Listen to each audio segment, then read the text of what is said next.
Sa ngala ng Ama, ng Anak, at ng Espiritu Santo. O banal na Ama, dumadalangin po kami sa iyo ng puno ng pasasalamat sa mga biyayang aming natatanggap at sa biyaya ng buhay na ipinagkaloob mo sa amin. Kami po ay nagpapasalamat sa pagkakataong magsama-sama kami ngayong gabi bilang isang mag-anak. Pagpalain po ninyo ang mga kasama namin ngayon at maging ang mga wala dito. Humingi po kami ng iyong patnubay at gabay para po magkaroon kami ng bukas na isip at puso upang umunawa sa bawat pagkakataon. Tulungan mo po kami na palaguin ang pagkakaisa, respeto at pag-unawa sa bawat isa. Ito po ang aming hiling sa pangalan ni Jesus. Amen. Sa ngalan ng Ama, ng Anak, ng Espiritu Santo. Ayan, for our readings for tonight. So yung title po ng natin ngayong gabi is Embracing Love, Navigating Acceptance and Free Will. Excuse me po. For our reading po. Embracing love means opening our hearts to others, regardless of differences, and honoring their free will as a sacred gift. From 1 John chapter 4, verse 7 to 8. Beloved, let us love one another, for love is from God, and whoever loves has been born of God and knows God. Anyone who does not love does not know God, because God is love. Acceptance is the key to unlocking the power of love, as it follows us to embrace each person as they are without judgment or prejudice. From Romans chapter 15, verse 7. Therefore, accept one another just as Christ also accepted us to the glory of God. Free will is a divine endowment that grants us the autonomy to choose our paths and shape our destinies. From Galatians chapter 5, verse 13. For you were called to freedom, brothers. Only do not use your freedom as an opportunity for the flesh, but through love serve one another. Navigating acceptance and free will involves respecting the choices of others, even when they differ from one's own belief or preferences. From 1 Corinthians chapter 13, verse 4 to 7, love is patient and kind. Love does not envy or boast. It is not arrogant or rude. It does not insist on its own way. It is not irritable or resentful. It does not rejoice in wrongdoing, but rejoices with the truth. Love bears all things, believes all things, hopes all things, and endures all things.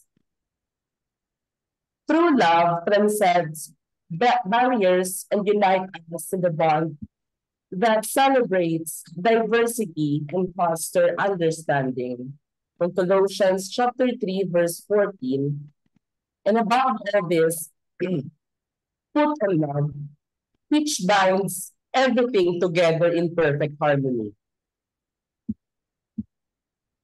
By embracing love, we align ourselves with the divine principle that uplifts and transforms both the giver and the receiver.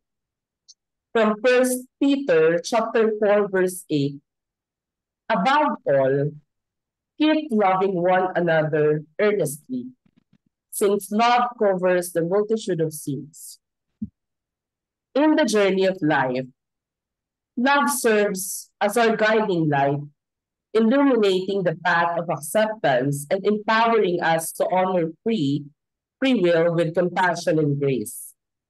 From Ephesians chapter 4, verse 2 to 3, with all humility and gentleness, with patience, bearing with one another in love, eager to maintain the unity of the Spirit in the bond of peace. Through love, we find the courage to embrace our differences and celebrate the unique beauty inherent in each individual. From 1 Corinthians chapter 12, verse 12 to 14, for just as the body is one and has many members, and all the members of the body, through many, are one body, so it is with Christ. For in one spirit, we are all baptized into one body, Jews or Greeks, slaves or free, and all were made to drink of one spirit.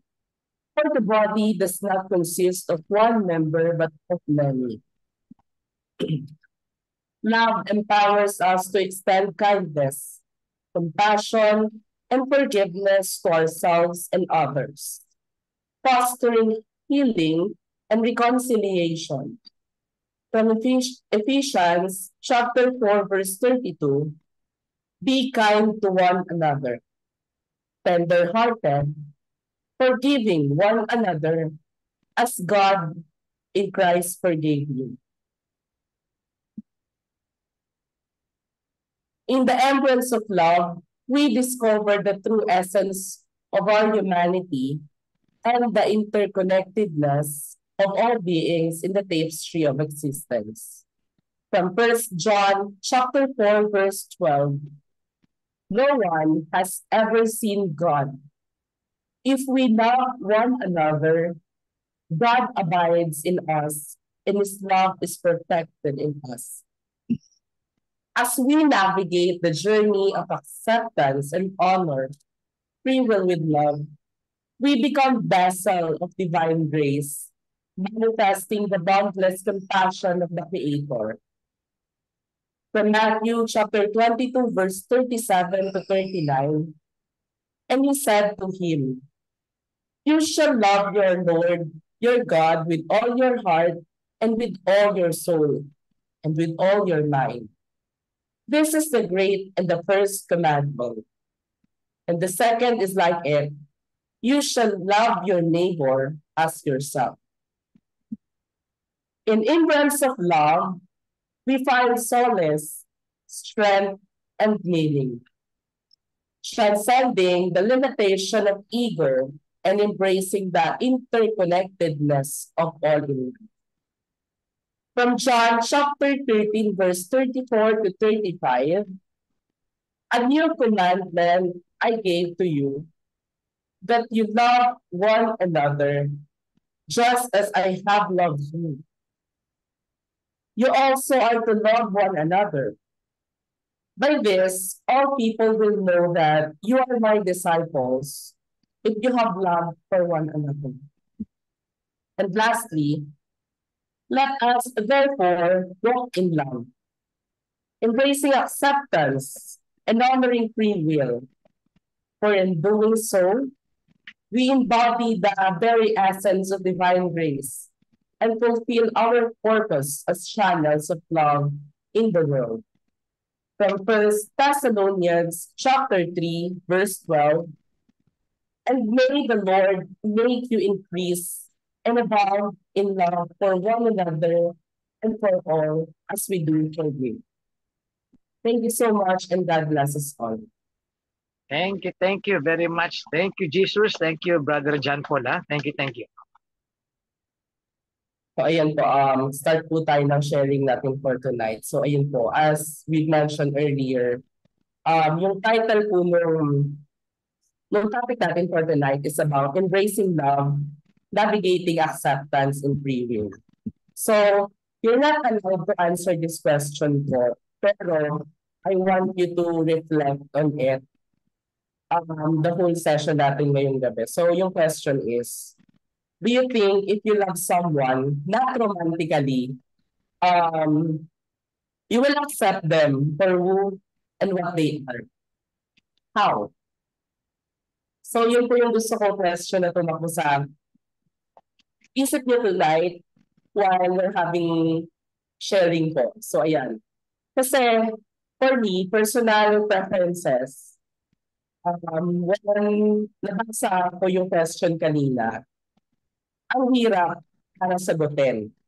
Kasi katulad ng utos sa atin ni God, yung golden rule niya, na love your neighbor as you love yourself, as well as love your enemy. Kaya po kaya natin. Or should I say, may mga ways para kayanin natin. Di ba po? So, ayun po yung gusto kong pagnilayan natin ngayong gabi. So, ayan. In our journey, in terms of faith, marami pong pwedeng maka-affect para maging strong and tumatag, I mean, yung foundation natin. Pero, alam po natin na we need to encounter their profound elements such as, yun nga po, yung napili kong topic ngayon, which is yung love, acceptance, and free will.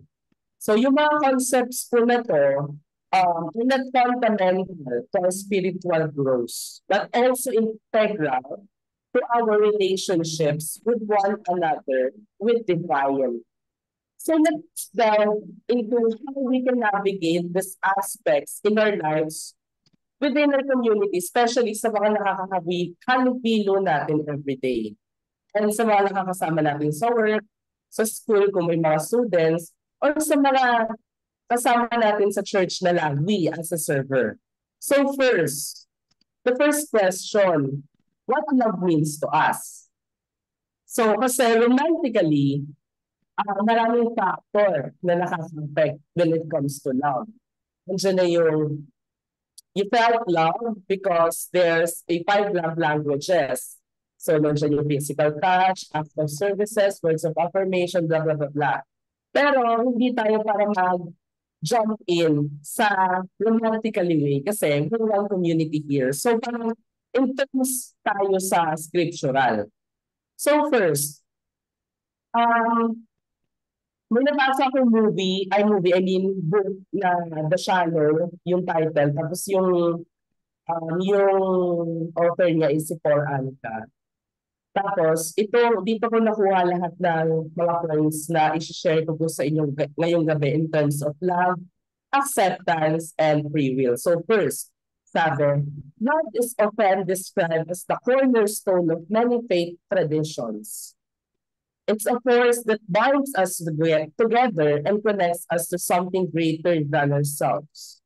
So yun, isa yung love sa nagbibigay na or nagbibuild ng strong foundations as a community, as a family, as a friend, or kung ano naman po yung mga pwedeng samahan natin.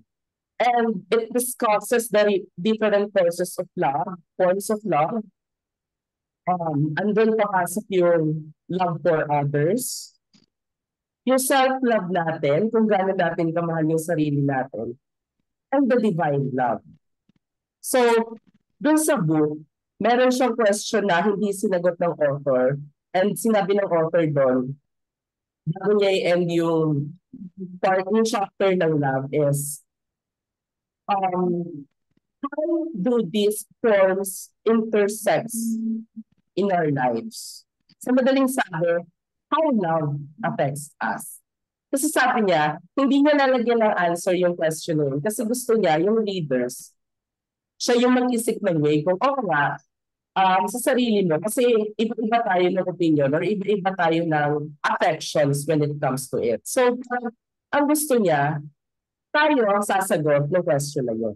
So, yun, hindi na rin natin masyadong i-elaborate kasi nasa sa atin kung paano sasagutin. And this, love explores how embracing love can lead to deeper connections and understanding within our acquaintance. Kasi according sa binasa ko, love empowers us to extend kindness, compassion, and forgiveness to ourselves, not for ourselves only, but for others. Kasi sabi doon, hindi mo kailangan napatawarin yung isang tao kasi deserve niya. Pero for you to have peace of mind. Kasi sabi ko, bakit mo kailangan patawarin yung tao kung yung ginawa sa'yo is sobrang tinatarantado ka, sobrang niyurakan yung pagkatao mo. Pero hindi, kasi at the end of the day, ikaw yung nagsasuffer and ikaw yung merong burdens. So yun, ang ganda ng statement niya na yun na hindi mo kailangan patawarin yung isang tao para kasi deserve niya. Kasi para din sa sarili mo na mag-benefit ka na magkaroon ka ng peace of mind na makakatulog ka ng mahimbing sa gabi na wala kang iniisip na meron kang kaaway. And ayan, excuse me po. So yan, balik tayo dun sa pinasa ko. Love empowers us to extend kindness, compassion, and forgiveness to ourselves and others. And also fostering healing and reconciliation. So from Ephesians chapter 4, verse 32, sinabi doon na be kind to one another, tender-hearted, forgiving one another, as God in Christ forgave you. So ayan, love one another, sabi niya. Papasok yung factor na mahal kaya natin yung isang tao kapag may nagawa siyang hindi natin magustuhan, bakit hirap tayo magpatam? So another question sa atin yun na parang, kunyari ako personally, sasabihin ko, mahal ko yung mga friends ko. I love them kasi company ko sila. Pero may ginawang something sa akin yung mga friends ko na ang sakit, yes, masakit kasi medyo na-turn off ka or na-offend ka. So, mapapaisip ka, kung mahal ko sila, bakit hirap akong patawarin sila? So, yun yung point, isang point ng book na nabasa natin. Siguro, let us remember na si Christ, kahit nasa bingit siya ng kamatayan, nagawa niyang patawarin yung thief. Kasi, in the very last minute of his life, inalala ng thief na may God and alam niya, kaya siyang patawarin kung ano mang kasalanan yung nagawa niya. So, di ba, grabe pa nga yung binigay na gift ni Christ na ngayon din, isasama kita sa paradise. So, di ba, parang kung tayo naman, hindi naman ganun kagrabe yung ginawa or kaya natin i-overcome. Why not? Let's give them chance. Kasi hindi ako naniniwala na wag mong bigyan ng second chance yung isang tao kasi nagkalamat na sa'yo. No. Very wrong. Kasi we're not perfect. Let's admit it. Na kahit si Christ nagalit siya, nagwala siya sa temple. Pero, nagalit siya bakit? Kasi, may ginawa lang naman na mali yung mga tao. Pero, the end of the day, katulad yan ng sinabi ko kanina, parang ano kasi, tayo lang din yung magdadala nung kung yung galit na nasa heart natin, kapag hindi natin nilabas, tayo magdadala nun. Hanggang mag-bedridden na tayo, dumating na yung point na mamamatay na tayo. Kasi doon naman talaga tayo dadating na. Parang ang hirap na mawala tayo na meron tayong dinadala. So for me, as long as hindi naman ganun sobrang apektado yung buhay natin, pero parang kung kaya naman natin i-overcome yung nagawa sa ating bagay ng mga taong yun, why not let's give them second chance? Though sabihin natin masakit or parang may ginawa lang masama sa'yo. For me, malay mo naman na na-realize niya yung pagkakamali niya and yun yung gawin niyang motivation for them to be a better person. Tama ko. Kasi hindi tayo Diyos para mag-judge. Kasi nga, ano sabi dun, hindi ko matandaan kung anong main chapter or verse yun sa Bible na hindi naman kaagad mag-judge si God. Kasi di ba nga, kapag ka namatay tayo, kapag humarap tayo sa Kanya, ang tatanungin niya, anong ginawa mo mabuti? Hindi niya tatanungin na ikaw, kunyari ito, sabihin natin, ikaw, Bishop Joe, dati, ano ka, masama kang tao, ganyan ka, club goer ka, ganyan. Basta yung mga negatives natin, hindi titignan ng God yun. Kasi, ang tatanong mo sa atin, sa mga huling sandali mo sa earth na nabubuhay ka, ano yung ginawa mo maganda? Kasi nga, sabi nga sa mga homily, especially ni Pops tsaka ni Bishop, kung meron kang 100% and yung kaya mo lang gawin is 3, hindi magmamatter kay God yung 97. Kasi kung binigay mo yung best mo sa 3%, pasado ka sa kanya. So yun po yung thought nung nabasa. And meron po tayong mahahalin tulad na isang Bible story. Excuse me po. Bible story according it. Tungkol sa kay Magdalene na gusto siyang ipahiya ng mga tao. Gusto siyang patayin na dinala siya sa plaza. Kasi dati, according lang din naman sa mga articles na nababasa ko, na once na karumal-dumal kang tao or may nagawa kang something, like kunyari nga prostitute ka or madumi ka, yun na lang, madumi kang tao in every matter, kailangan mo mamatay sa kahihiyan. Which is, dati, hindi naman tugot ulo or paggagarote yung ginagawa nila. Pero gusto nilang patayin sa the way sa pagbabato ng malalaking stone. So, yun na. Dinala tong maruming girl sa plaza. Tapos, ang gusto nila, galing kay Christ, yung pag-condemn sa girl na parang madumi kang babae, dapat kang mamatay, dapat kang mawala. Pero ano sabi ni Christ? O sige, lahat kayong humawak ng bato, itaas niyo. Unang bumato sa girl, yung alam niyang saint siya, banal siya, wala siyang kasalanan. Sige, bibigyan kita ng authority na batuhin yung girl. Pero ni isa sa audience, walang bumato. Kasi, alam natin sa sarili natin na we're not perfect. Nagkakasala tayo. Hindi lang din natin inaamin. So, ang ganda ng story na yun kasi parang, oo nga, even Christ, hindi niya binato yung girl kasi nga, alam niya nagkasala din siya. May nagawa siyang mali na hindi rin tama. So, parang, ang moral lang kasi is, nakatuon tayo sa mga mali ng iba. Hindi tayo nagpo-focus sa sarili natin kung paano natin gagawing better person yung sarili natin. Kasi sabi sa kanta sa lupa, di ba? Bago mo linisin yung duwis ng kapwa mo, linisin mo muna yung putik sa mukha mo. And that's true. Kasi puna tayo ng puna ng mga bagay na hindi naman dapat. Kasi it's none of our business. Marinig lang natin. Pero yung sarili natin, hindi natin magawang ayos. Anyways, so yun. Ang naisip ko lang is, forgiveness is such an essential part of our emotional well-being. Kasi, magaling tayo, o mag-sama tayo ng loob. Every time na nakalagaan natin siya, yung mind, syempre, ano siya hinihila niya tayo pababa. Pero kapag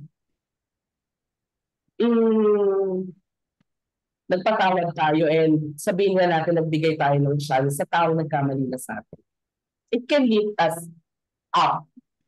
Syempre, to be honest, it's not that easy. Kasi we're humans, nakakapil tayo ng galit talaga. Lalo kapag nayurahan tayo. Pero imagine kapag lahat tayo nagpatawad and nagbigay ng chance sa bawat tao na nakakasalamuhan natin. It's incredibly freeing and give us sense of pride. So whatever it is, forgiving others or even forgiving yourself, it's powerful act of compassion and healing. Kasi nga, tulad ng sinabi ko kanina, hindi mo siya gagawin Kasi, deserve ng tao patawarin siya. Pero para sa'yo, magkaroon ka ng peace of mind sa sarili. So, yun yung scope ng love. Next, acceptance. So, acceptance is the key to embrace diversity and fostering unity. It's about acknowledging and respecting the inherent worth and dignity of every individual. So, it discusses the role of empathy and compassion in cultivating acceptance toward others, especially those who may have hold different beliefs and lifestyle. Kasi, kanya-kanya tayong perception ng life. Hindi lahat privilege, hindi lahat kaya. Kung tayo, isipin natin, nakakakain tayo 3 to 4 times a day, minsan 5 pa. Pero, behind that, may mga tao halos walang first meal. Diba? We can please everyone. Sobrang hirap. Kasi kunyari ako, si Sis Jess. Gusto ko lagi okay ako kay Sis Jess. Dapat ano siya sa akin. Proud na proud siya sa akin. Okay siya. Pero I can please her. Kasi sometimes may mga misconceptions and may mga decisions siya, tayo, wag din. Diba? For example lang yung Sis Jess, baka po ma-offend po kayo. So, yun po. Yun lang. Kasi para sa akin, ang hirap i-please ng lahat. Kasi, kung ako, kunyari, nagpapakatotoo lang naman ako, I'm being true to myself. Pero, yung mga tao behind me, is hindi gusto yung pagiging totoo ko kasi nasasaktan sila or offensive kasi nga direct mo magsalita. Ang hirap mag-please. So, kailangan ko pa mag-sugarcoat para magustuhan yun. Diba? We can please everybody. It's hard. Kaya kanina, while nagkakaroon kami ng conversation ni Pops, parang minsan siguro pinapahintulot lang talaga ni Lord na minsan maging bato tayo eh. Maging pusong bato tayo. Kasi ano eh, minsan meron tayong tenga, pero hindi tayo nakakarinig. Or hindi literal na bingi tayo, pero nagbibingi-bingihan tayo sa mga sinasabi ng iba. Minsan naman, meron tayong mata. Not literally bulag tayo, pero close eyes tayo palagi para hindi natin makita. Or parang nagbubulag-bulagan lang tayo sa reality para lang maging okay tayo sa bawat tao. And sabi doon, so their eyes cannot see and their ears cannot hear and their hearts cannot understand and they cannot turn us and let us heal them. Kasi nga, inuunahan tayo ng judgment ng bawat isa na parang, ikaw pa yung nagbibigay sa akin ng advice, yung buhay mo ay yung miserable. Diba? Parang ang hirap. So, ang hirap mag-move sa world full of people, full of judgment eyes, and minsan yung iba, pagka nakakarinig, pagka nagkwento sa iba, dagdag dito, bawas doon, para lang maging sikat sila or para lang magkaroon sila ng topic. Kahit hindi totoo. Kaya sobrang hirap kung mag-please ng everyone. Lalo kung you're being true to yourself and ang daming taong against it kasi parang for them, wala, hindi worth it sa kanila. So, ang hirap, di ba? So, ang gagawin mo ngayon, para maka-please ka ng tao, iibahin mo yung attitude mo and yung way ng pag-approach mo. Pero, the end of the day, hindi ka satisfied kasi hindi ka totoo sa sarili mo. Niloko mo lang din yung sarili mo, di ba? And lastly, free will. So, free will grants us the power to make choices, shaping our destinies and influencing the world around us. It is a gift that comes with great responsibility.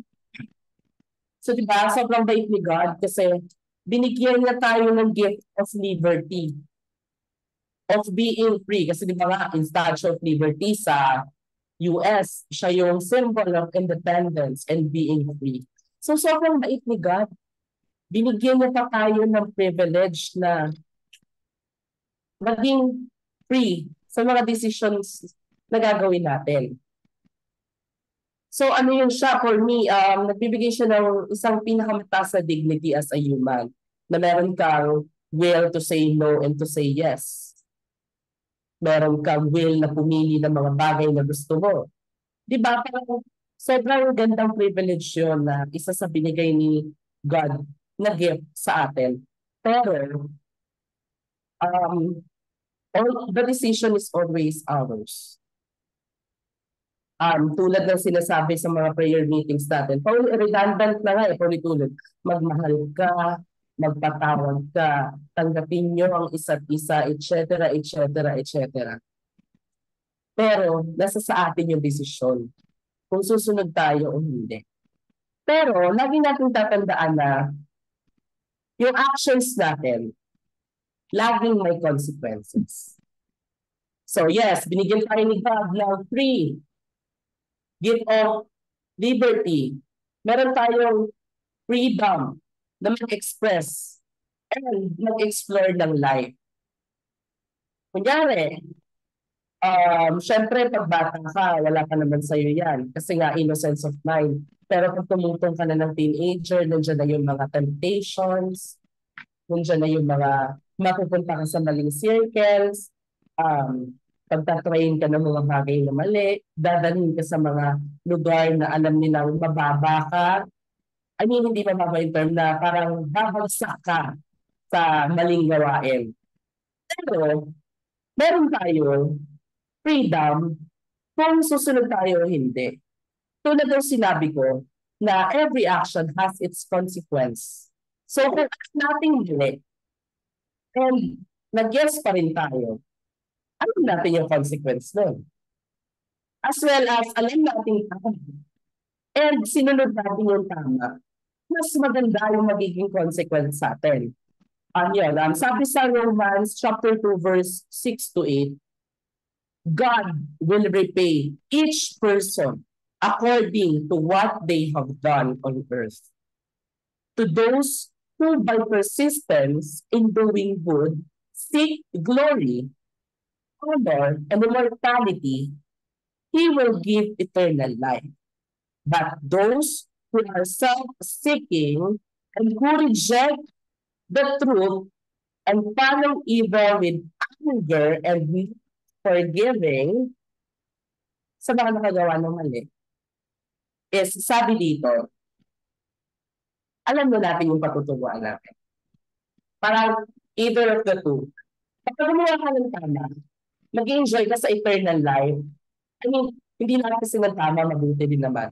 Pero pag gumawa tayo ng mabuti and tama, yung price na ibibigay sa atin ni God, eternal life.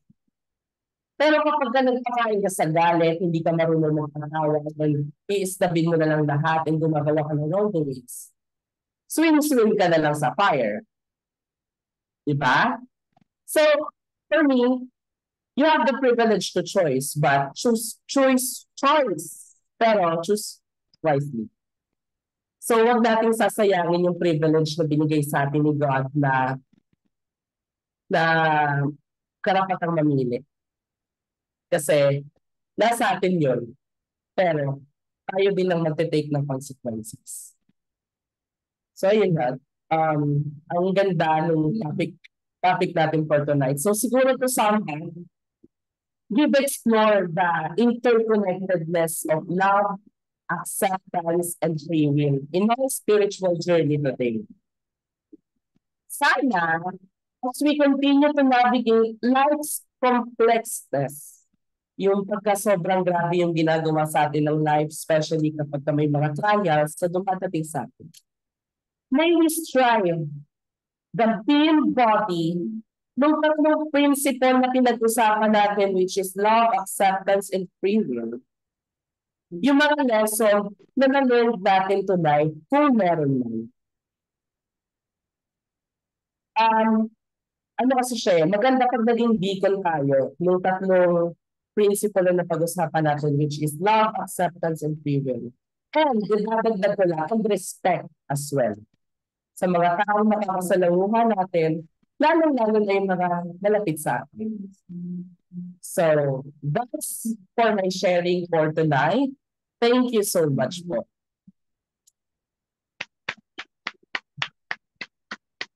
Praise Jesus, ha? Thank you, Jesus.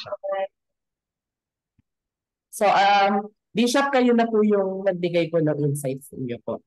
Thank you po. Sige, no? Una, bago natin pagpatuloy ang ating sharing, batiin natin at pasalamatan ang Panginoon dahil kaarawan ni Ate Baby ngayon, no? Pinalangin natin siya, sinama ko siya sa ating misa. Salamat.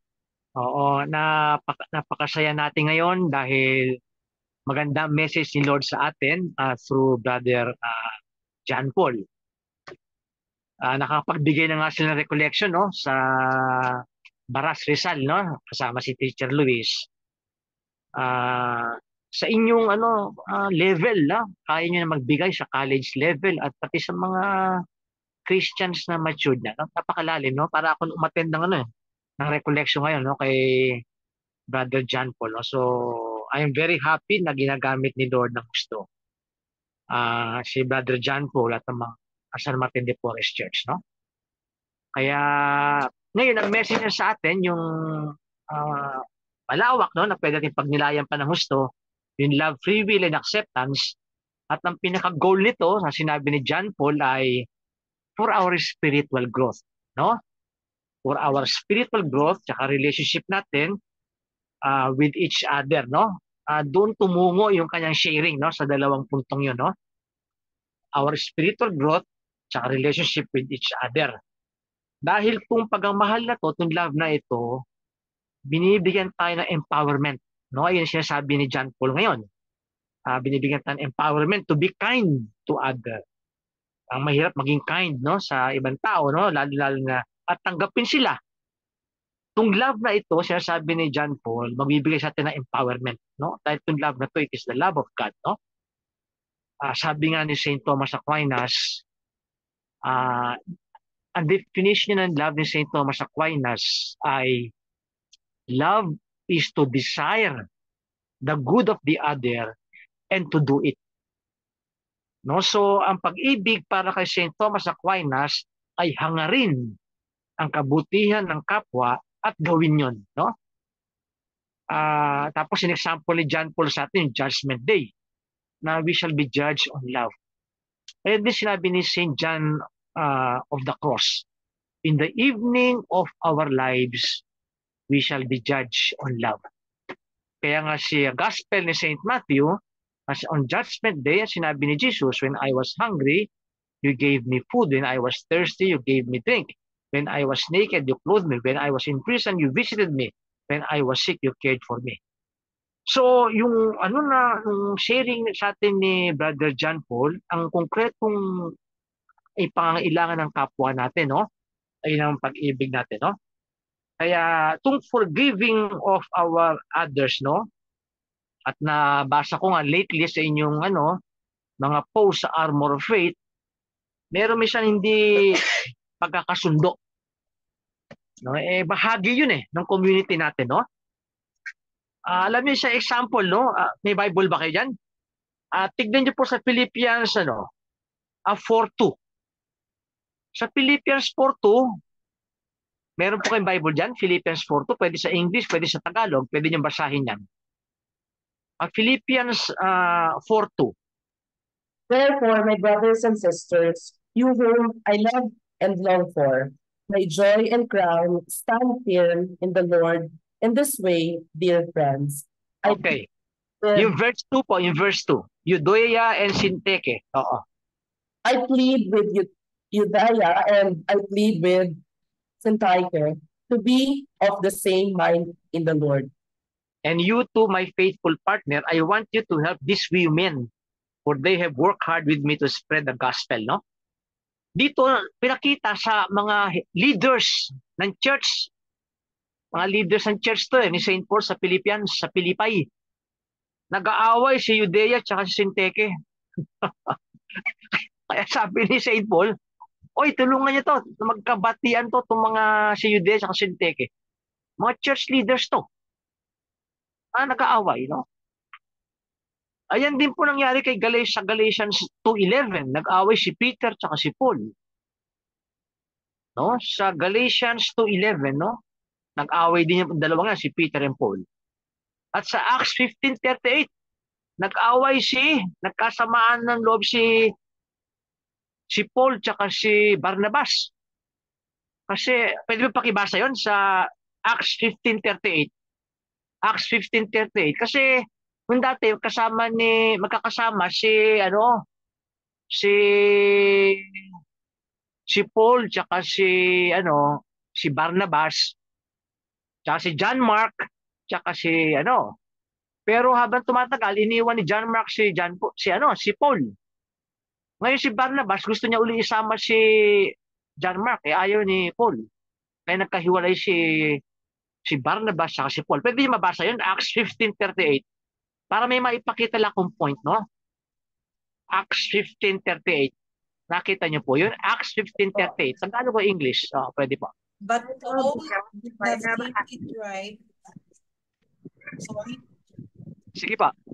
But Paul did not think it right to take him since he had not stayed with them to the end of their mission, but had turned back and left them in Pamphylia. Such a sharp disagreement resulted that the two finally separated. Barnabas took Mark along with him and sailed for Cyprus. Okay po. Naku po nyo ron, nagkaroon ng sharp disagreement si Barnabas at si Paul. Para yung mga church leaders yan. Kasi gusto ni Barnabas, isama niya yung si John Mark. Kasi pinsan niya. Sabi ni Paul, hindi, bakit? Iniwanan tayo niya noon Bakit isasama ngayon yan? Church leaders, nag-awa yan. Naghiwalay sila. Pero in the end, nagkabalikan din sila, no? Ganon din si Peter tsaka si Paul sa Galatians 2:11. Kung may time kayo, basahin nyo. Pinagalitan ni Paul si Peter. Pero ang sinasabi dito na gusto natin mabigyan ko ng emphasis, tsaka si Syntyche tsaka Euodia, dalawang babae na church leaders sa Philippi church. Nag-aaway. Kaya sabi ni Paul, ipagbatiin nyo yan. Dahil, ang point ko lang dito, yung sinasabi ni John Paul, yung love, the divine love, will empower us para magkasundo uli. mahirap pa nag-aaway ang church leaders. Mahirap yan. Halimbawa, sa San Martin de Porres Church, no? Yung mga church leaders kayo, minsan nagkakasamaan ng loob yan, parang si Paul tsaka si Barnabas. Kaya yung maganda yung dinidin ni John Paul sa atin, the love of God will empower us to forgive one another, magkasundo for the sake of Jesus, para tuloy ang ating ministry kay Jesus. No, yun ang napakagandang point na sinabi ni pakipatay mo, Francis, medyo nilalamig ako. Yan. Thank you. Ayun ang binibigyan ng ni John Paul, no, na emphasis nung love empowers us to forgive for the sake of Jesus, para tuloy yung ating ministry. Kasi si Paul tsaka si Barnabas, parehong church leaders yan. Naghiwalay sila for the meantime. Pero in the end, nagkabalikan din sila, no? Kasi sinama din ni Paul si John Mark in the end. Mahalaga po yun, kaya there was a time nagbigay ng talk sa atin si Sister Lilian, naalala niyo po yun, on forgiveness. Balikan po niyo yun. May topic po si Sister Lilian dun on forgiveness. Balik-balikan po natin yun. Ayun po ang purpose ng ating mga video, aside from nag-minister tayo sa ibang tao, nag-minister tayo sa isa't isa. Kaya yung topic ni Sister Lilian before on forgiveness, two parts yun Balikan niyo po yung pag may time. Ngayon, yung topic ni John Paul sa atin, no? Maraming points Pero gusto ko lang po i-zero yun sa ating buhay bilang church leaders, dahil sabi niya, love will empower us. Yung word na ginamit ni Brother John Paul, no? Yung word na empowerment. I-empower tayo to forgive one another para matuloy ang ating ministry kay Lord. Kasi si Satan, dalawang atake sa atin ni Satan. External, ayan yung mga persecution outside of us. Ayan yung mga kapitbahay natin, yung mga community natin, sinisiraan tayo para bumagsak yung ating community. External attack yan ni Satan Pero matinding attack ni Satan yung internal, panloob. Yung panloob na atake ni Satanas sa ating community. Diyan yung nagkakasamaan ng loob, hindi nagkakaunawaan, hindi nagkapatawaran. No? Doon umatake si Satanas, internal. Kaya aware dapat tayo dyan, no? Sa internal strategy ni Satan para masira ang community ni Jesus, no? Kaya mapansin nyo, lahat ng kinote ni John Paul na biblical verses, lagi may forgiveness. No? Lagi may forgiveness. At pinakita ni Jesus yan even at the last hour, at the last minute of his life, pinatawad niya yung thief. No? Yung power of forgiveness up to the last. Kasi pag nawala pong element ng kahit sa pamilya, yung pamilya, nagmamahal ang pamilya, pero may mga times nagkakasamaan, kailangan magpatawad yan. No? At ang power yan, galing kay Jesus yan. Kaya marami pa akong gustong i-share sa binanggit ni John Paul, pero babalik-balikan ko na lang po yun. Kasi sabi ni John Paul, gift ni Christ ng forgiveness at gift, no? Gift ni Lord to. The gift of forgiving one another. Actually, ayan, forgive as Jesus forgives. No, mahirap na yan. Kaya gift ni Lord yan, no? Marami po sana akong gusto pang i-share. Pero wala na po tayong time. Mga iba siguro may gustong i-share. Ito lang po yung gusto kong i-emphasize. Aware tayo sa internal at external attacks ni Satan.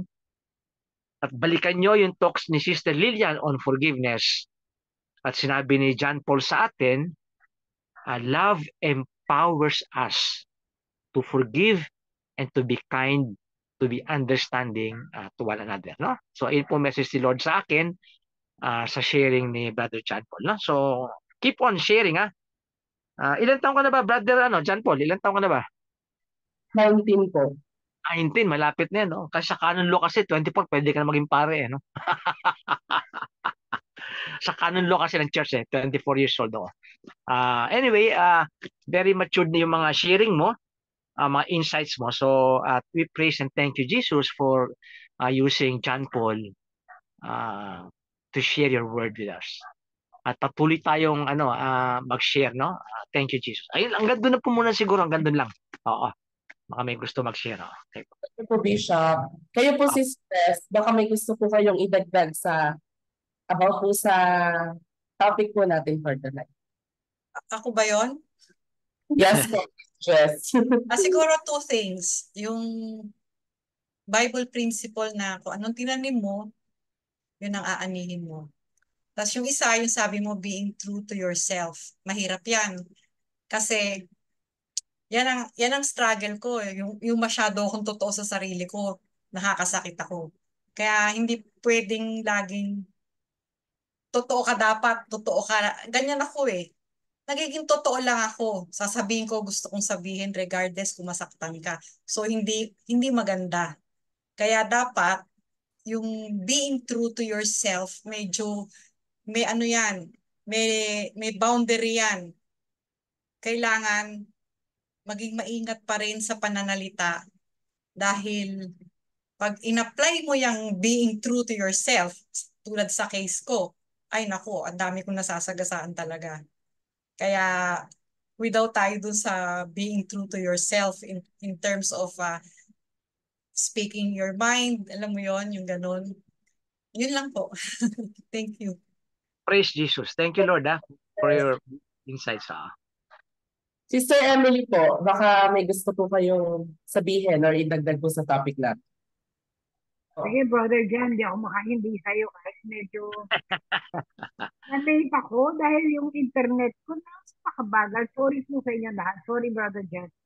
Hindi ko naumpisahan yung talk mo, pero isang bandang huli na pakinggan mo mabuti. So, kung iaano natin yung forgiveness, kasi di ba pag nagmahal ka, kasama na yung forgiveness doon. Pero pag sinabi mong forgiveness, I forgive you, sige, pinapatawad kita, tuloy-tuloy na natin to. It doesn't necessarily mean na kalilimutan mo yung ginawa ng kasalanan. Kasi mahirap yun, di ba? Mahirap kalimutan yung ginawa sa'yo, pero kaya mo magpatawad.